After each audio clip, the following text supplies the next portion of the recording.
Hello there, welcome back to another show. Now it's another What the Hell Is This? And this time it's the Alien Romulus film, which has just been released. Now this is a weird one in a sense of, it's a What the Hell Is This film in lots of ways, but it's also a film I quite liked. It's like there's a lot of problems with it. And it's like, it's one of those films like, if someone hates it, I get it. I understand. I know someone who gave like half a star or something in Letterboxd, and he was mad. And it's that thing is like, yeah, I get it. I mean, I'm the same way about Alien Resurrection. It's like, I cannot stand this one. It's just like, it drives me insane instantly. Some films just do that to you, and this is a film like that for certain people. And I get it, because it's like, it did this fanboy its way through the second half of the film in a way that's ridiculous. So yeah, there's lots of problems with the film. So that's why it had to be a What the Hell Is This, even though I've got good things to say about it too. So it was directed by Fede Alvarez, who also wrote it with a co-writer.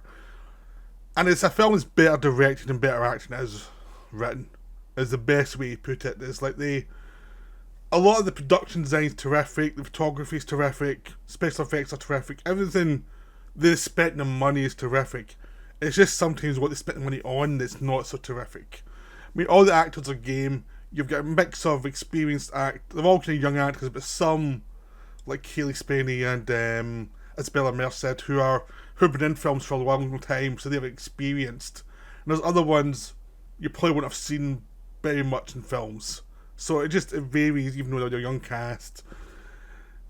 But they're all game, really. I mean, some have more to do than others, but everyone is trying, and you can't really put in any performance and say, oh, that's a problem. It's not like Alien Resurrection, where the performances were so over the top that it was like grating, because it just took away from any sense of reality from the film, and it became an irritant, really.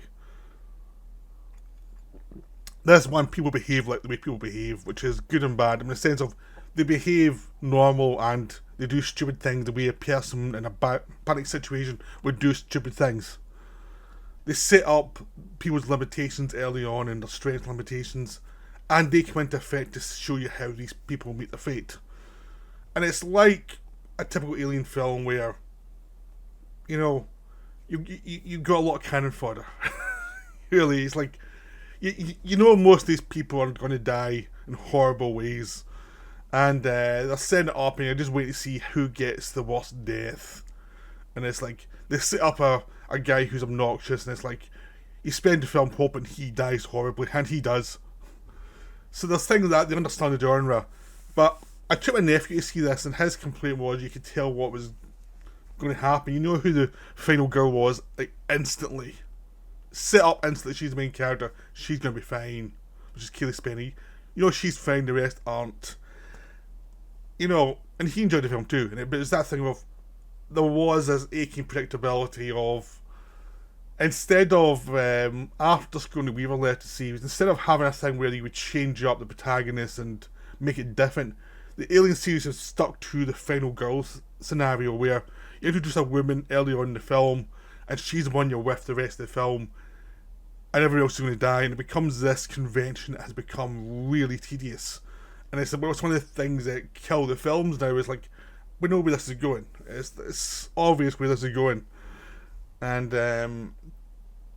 you just have to rely on these characters to go through the film and try and be likeable. Generally, they've been likeable actresses. There's always hire actress who's good, but it's always the same thing as, we're not trying to be Sigourney Weaver's Ripley, but we kind of are. And this happens again in every film. And it just continues, and it's like, it's one of those things, it's like, the best thing to do for one of these films is set up a character that and kill them off instantly, and be like, all bets are off. And then that would free up the series to do other things. But they can't do that, they've got a convention they have to follow, even if it's kind of making the series very predictable in lots of ways. I mean, that's one of the flaws, as you kind of know who's going to get it pretty quickly.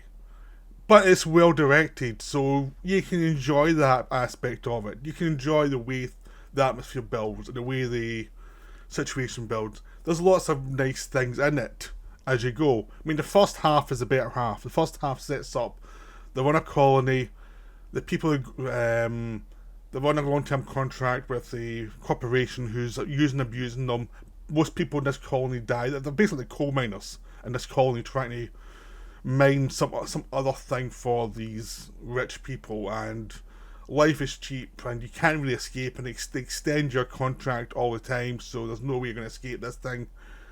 And these young people are trying to get off the planet because they know they're doomed. If they just stay there, they're doomed. They're going to die. So a ship is floating above the planet, and they're saying, okay, we're going to go this is a corporation ship, and they will have cryotubes, which means you can actually go you can travel from one planet to the other, and just going to cryotube over the time it takes, and therefore you won't age. You'll just be frozen for like 9 years, and you're going to be fine. They said we're going to do that. They have a robot that's actually a synthetic who was used to work for the corporation. Now he's damaged, but they can take him up and use him to get through the safeguards, to find this cryo stuff, to put in the ship, and then use him to basically pilot the ship to the other planet. And it's a simple plan: in and out in half an hour, and get the hell off this planet, and basically try and survive in a better situation. All very simple, even though some of the characters you don't like as much as some other ones. It's a very relatable setup. Just people trying to have a better life, and it's like you can relate essentially. And they set up the planet to be so horrible. It's like, yeah, anybody with a brain would want to be off this thing. Anyone would want to do what they did. So the film easily gets over the why you're going into danger scenario. It sets up a scenario where it's worth the risk to try and escape this hellhole. I mean, it's very influenced by Wages of Fear, that kind of feeling of the situation's so bad that you're willing to risk something. The film goes up to the spaceship. The spaceship's going to crash into the ring of the moon, of the planet, at a certain point, and just be self-destruct. But they've got like 36 hours to do it. This thing's only going to take them like half an hour, maybe an hour or two at the most. So it's not like going to be a major issue for them. Now it turns out the ship's called the Romulus. Yes, and I was making a joke like, is it going to be Alien Remus? No, the other half of the ship's called the Remus. The ship circular for the gravity, and half it's called Romulus, half it's called Remus. That's how literal-minded this film is. I couldn't believe it when I saw that. I was like, wow, that was a sign the film was going wrong. So the film, so they go to this ship. It's nice and creepy. They crawl through some spaces. They use a robot that's pretty damaged and it doesn't think very well anymore to open up the ship and get to cryotubes. Turns out the cryotubes they'll only last for like 3 years rather than the 9 years they need. But if they go a bit further into the ship, they can hopefully find these refills that they can put in, and it'll take them all the way there. So it's a case of just go a bit further into the ship and we'll be fine and we can get the hell out of there. Of course, it turns out the ship was a research ship. They were researching aliens, and the ship's pretty much infected by facehuggers and aliens. And the aliens made mincemeat out of the people researching it, and basically all hell's broken loose. So they go and further the ship, they start running into the facehuggers, someone gets infected, an alien is born, and all hell breaks loose. And even then the film's still working pretty well. There's damage done. The ship, there's a minor crash with the ship, which causes the main ship to accelerate towards the that was going to blow up. So they've only got like an hour to get off the ship at this point, and they have to go through the ship through dangerous things covered with facehuggers and other dangers to try and get to that ship. So it becomes this like Poseidon adventure scenario. Again, it's still a decent scenario. There are some good sequences, but they have to go through a room full of face huggers, and they realise the only way to get through it is to raise the temperature so the face huggers can't see the body heat. And then, so it can't attack them, but they have to be very silent during it. And there's other things going on that are well done. This is a film with some well done suspense sequences. That's what it's there for. And the director knows what he's doing. So that's the thing that, even as the film goes off the rails in other ways, that's the thing that keeps it chugging along, as there's a lot of well put together set pieces made by a guy who understands the basic mechanics of suspense. You know, he's watched Hitchcock, he's watched De Palma, he's watched all these films and understands suspense, like how you set it up early so it's something that someone's dropped some keys that doesn't really pay off then, but later when it pays off and things like that. He understands that stuff. He understands just basic setup and payoff. Unfortunately, in the film, at a certain point, they bring in, and this is where I'm going to spoilers, so what I'm going to say is, the film is enjoyable but stupid. If you haven't seen it, very enjoyable. Now I'm going to spoilers, and because you need to spoil it to see why it's so stupid. So that's an issue. So if you haven't seen it, it's worth seeing, but it's kind of stupid in the second half. So you kind of should stop the video here. Okay, so you've stopped the video if you haven't seen it. Now we're on to the spoilers. The first big spoiler is Ash is back. Ash, played by Ian Holm. Ian Holm has passed away, and they do an animatronic made from his face from Lord of the Rings, which they got from the face stuff they did there to do models on his face for when he played Bilbo. So they used that, and they got permission from his family. And this is where you see Ridley Scott, the producer, throwing his weight around, because not only is Ash back, even though this character did not need to be Ash, he's just a robot who's part of the experiment. It could have been anybody, it could have been a different actor. It's something that people have been complaining about, is that he did not need to be Ash. He's a different name, but it's essentially the same face. And basically because Ridley Scott liked his Ian Holmes performance as Ash, and it's him taking territorial control over the Alien series again, because he made the first one, even though he didn't write it. Then James Cameron made the second one, which was a big success, and was just iconic in the first one. And since then, Ridley Scott, as soon as he came back with Prometheus and Alien Covenant, he brought in Michael Fassbender as a robot. And now he's trying to bring him back so the robots are close to what he likes. And he's trying to give dominance over who the best robots, because even though everyone knows the best robot in this series was Bishop, which from Aliens. So, oh yeah, we're bringing Ash to make him seem really important now, and it's like, it doesn't really work. So it's just a gimmick. And then, as if it starts off as like, oh, that's a bit of a bad move, but as long as you don't overdo it, I can accept it. But no, they keep on bringing them back to explain stuff. And then as it goes on, you get more and more callbacks, and more and more sequences that's from Alien 3, that's from Alien Resurrection, that's from Aliens. And there's some stuff in there that's quite good. They explain a bit more about how they have why the walls become crushed by aliens, is like those are the seeds that the aliens grow in after they've done the facehuggers turn into the alien.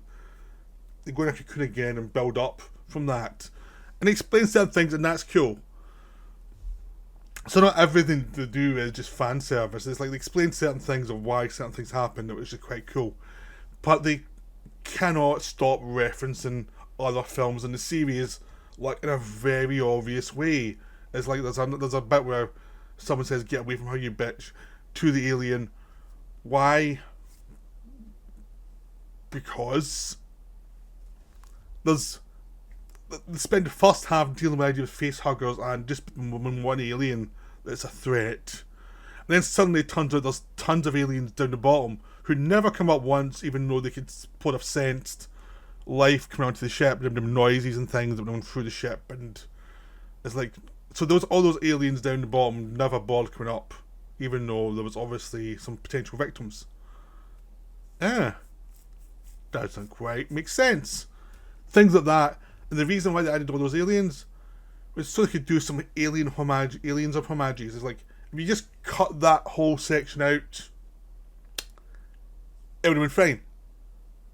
You know, there's it's just in so they can do some homages to aliens, and it's like, I didn't mind an odd homage here or there if they were sticking to the idea of there's just one alien, and that's enough to be scary, because it was working well with just one alien.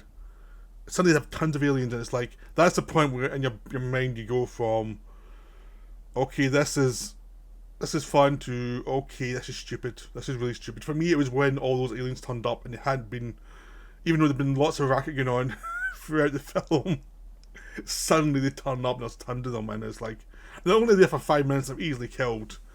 And they're only there so that they can do a sequence where they shoot the aliens and then they have to go in zero gravity through all this floating acid so they can float through it to get to the other side to escape. And then they can have a chase up an elevator shaft that is pretty much something you see in every movie now. Well, that's what it feels like in any of these sci-fi movies. And up an elevator shaft and stuff, and it's like, you've just got all these aliens just for the sake of that, and it's stupid. And it's the thing where your brain goes from, I was enjoying this, to, what am I watching? This is dumb. This film it's destroyed its own internal consistency. And that's when it goes from being enjoyable to, what the hell is this? It's not quite Alien Resurrection, what the hell is this, where everything was just all wrong. This one is like, there's still nice bits in it. The sequence they actually have of the acid floating through, and having to float the acid, is dumb, but it's really well made, because it's well crafted by the director, but it's still stupid. But then again, I can take fun, stupid sequences, because it's a monster movie.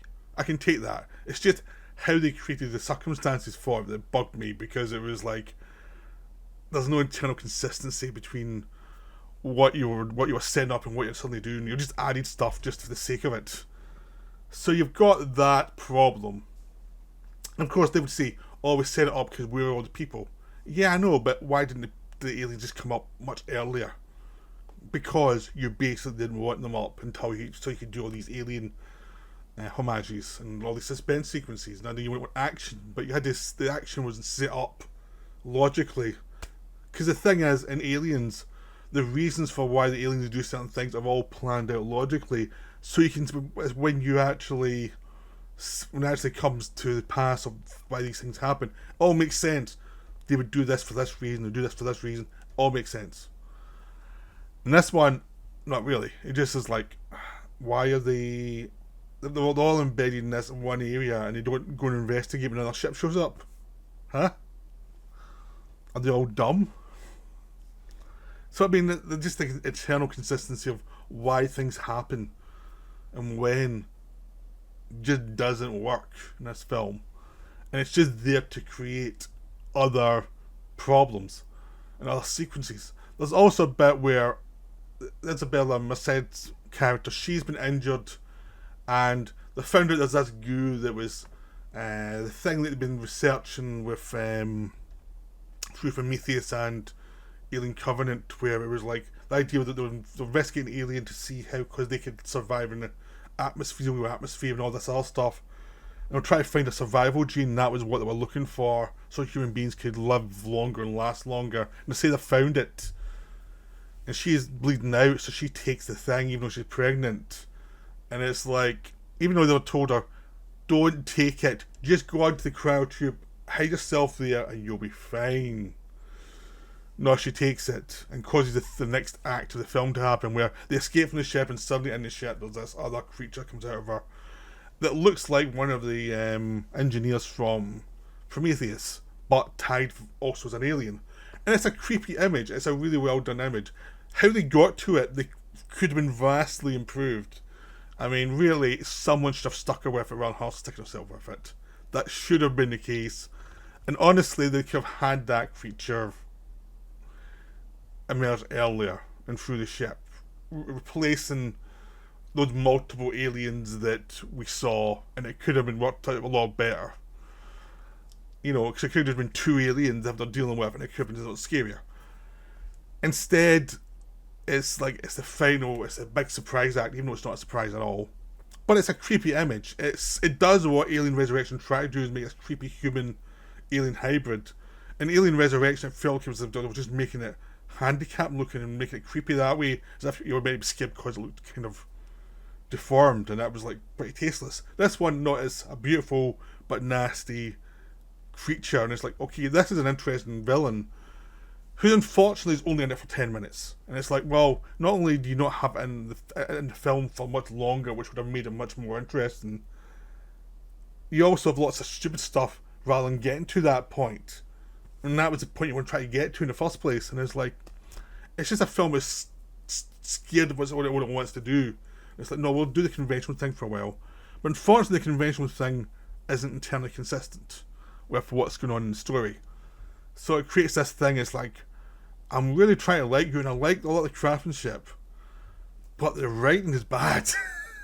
The writing makes no sense a lot of the time.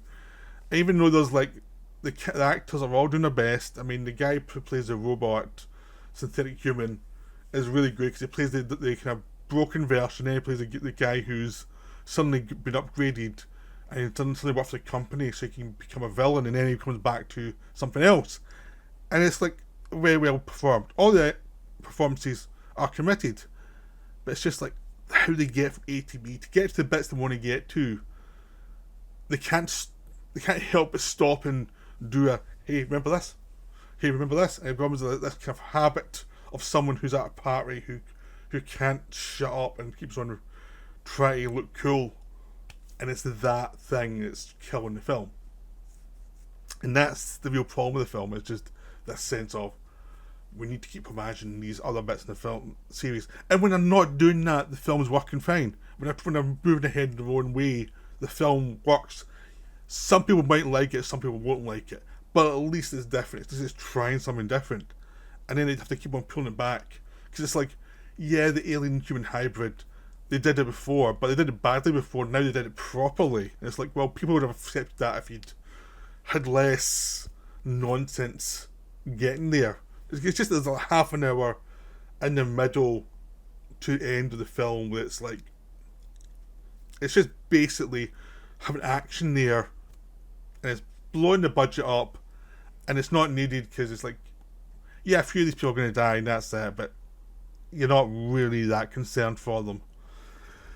you know who's going to survive and who's not, and they're not going to throw that out to you, and also you know that who's going to get to the ship and what's going to happen there. It's just like the script needed more work. Basically needed to say, okay, get rid of this stuff, focus on this stuff, and do another draft.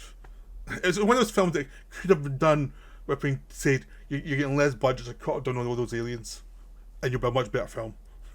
That's what I needed. I needed to lose 10 million of budget and say, don't do that stuff, and it would pull in a lot better film. Because even when he's doing certain homages, it's still doing twisted things with it. I mean, there's doing things with the alien, how it goes from like the chest buster to the full alien. It's doing things like that that's interesting. And it's having people wander around the ship and not know what they're doing. And all that's interesting. And it's like, who can you trust, who can you not trust? And these people have no knowledge of the alien, so we might know certain things that they do not know, and they'll get manipulated by the Ash character, even though you wish it wasn't Ash. It'd add more ambiguity if it was a neutral character you don't quite know whether to trust or not. It's just all these things, like, by doing the conventional stuff, you suck out the life of the stuff you were doing well. And that's what the hell is this? It's like, this would need a good producer saying, don't do all this stuff. Instead of Ridley Scott saying, oh yeah, do that fan service stuff to me when you go. You know, it's like, it's just some things did not work, but a lot did. So it's a weird film. It's a very weird film. I'm going to stop now because I feel I'm now starting to just repeat myself. Sort of like the film, which repeated everything from the other films. So I hope you enjoyed this. I still say go watch, give it a go. It's still enjoyable, but it is a very flawed film. So that's me for now. Bye.